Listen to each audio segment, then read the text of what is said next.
कोई अपनी थाली में 56 भोग लगाकर शंकर को लगाने दो। कोई अपनी थाली में हीरा पन्ना लाकर शंकर को चढ़ाने दो। पर आप किसी से कर्जा कर नहीं, किसी का धन लेकर नहीं, किसी का दिल दुखाकर नहीं। शिव पुराण कहती है आपके पास में अगर चंदन है तो चढ़ा दो। चंदन की भी अपनी सामर्थ्यता नहीं हो तो कहीं भस्म मिल जाए, राख, वो भस्म भी अगर शंकर को चढ़ाओगे तो चंदन से प्रबल है। भस्म प्रीता है भगवान को, प्रीता। कई लोग कहते हैं भगवान गुरुजी हम शंकर जी को क्या चढ़ाएं? हमने कहा जल चढ़ाओ। तो क्या जल लेने के लिए घर जाना पड़ता है? तो फिर हमारे पास तो वो भी लेने के लिए घर पर से हमारे पास पात्र नहीं, हम क्या करें? हमने कहा शंकर के मंदिर चली जा, 3 बार ताली बजा दे। उसने कहा ताली भी नहीं बजाए तो हमने कहा मुख से बम बम बोल दे, उतना ही बोल।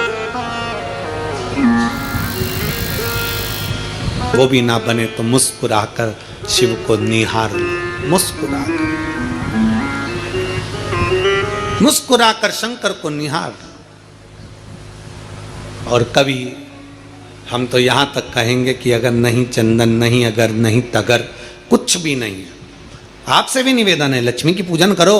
तुम्हारे पास में सब सामान हो चढ़ा दो। कुछ है नहीं है माता को समर्पित कर दो। तुम्हारा दिल जैसा करे, तुम्हारे घर की जो रीति हो उसके अनुसार माता को चढ़ाओ, प्रेम से समर्पित करो। नहीं है तो हाथ जोड़कर झोली पसार कर प्रणाम करो। माँ ये पीले चावल यही लाल पुष्प है, ये पीले चावल यही मेरा सब कुछ है। माँ मैं तुझे समर्पित करती हूँ और विश्वास के साथ कहती हूँ माँ अगर कुबेरेश्वर बाबा आपको मेरे घर में नारायण के साथ भेजे हैं तो मेरा विश्वास है माँ आप मेरे घर में रहना और ऐसी संपदा देना कि आने वाले वर्ष में मैं भी हीरे पन्ने से तेरी पूजन कर सकूं। ऐसी कृपा करना, तू कृपा करना तेरी।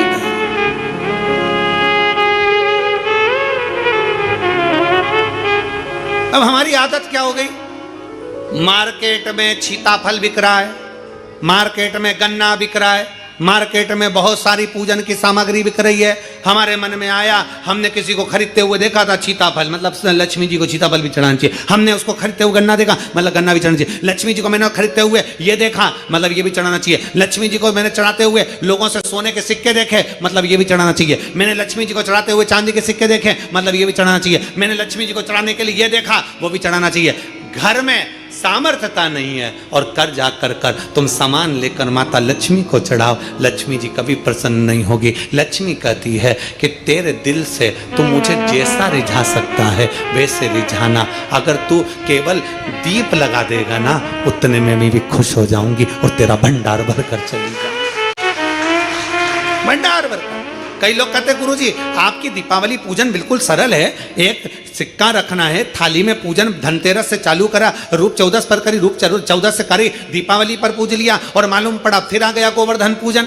दीपावली का दूसरा दिन, खजाने का दिन, पड़वा का दिन, उस दिन फिर पूजन का विधान। तो हमारा शास्त्र कहता है दूसरे दिन जब पूजन करो पाटा जैसा कि लगा रहने दो, जैसा कपड़ा बिछा रहने दो, जैसी थाली रखी वैसे रखे रहने दो।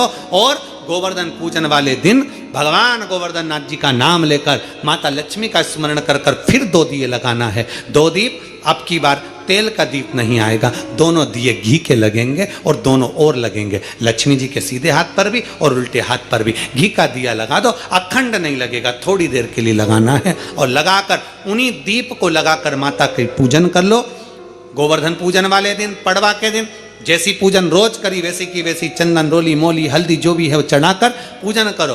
केवल एक कमलगट्टा, एक हल्दी की गठान और एक कमरबेल का टुकड़ा समर्पित कर भाव से प्रेम से भोग लगाकर आरती कर लो। वही 2 दिए से जो रखे हैं उन्हीं 2 दिए से आरती कर लीजिए और माता को प्रार्थना कर अपने घर में रखिए। फिर माता का स्मरण कर झोली पसार कर प्रणाम करो, माँ तू कृपा करने वाली। ये सारी पूजन जितने दिन की कर रहे हो सब शाम के समय करिए, प्रदोष काल में शाम के समय। दीपावली पूजन का मुहूर्त देख लो, रात का हो तो रात का समय देखकर आराम से करो, पर बाकी की जितनी पूजन 4 दिन की सब प्रदोष काल में करो, सब प्रदोष काल। और माँ से प्रार्थना कर माता को नमन कर भाव से निवेदन कर।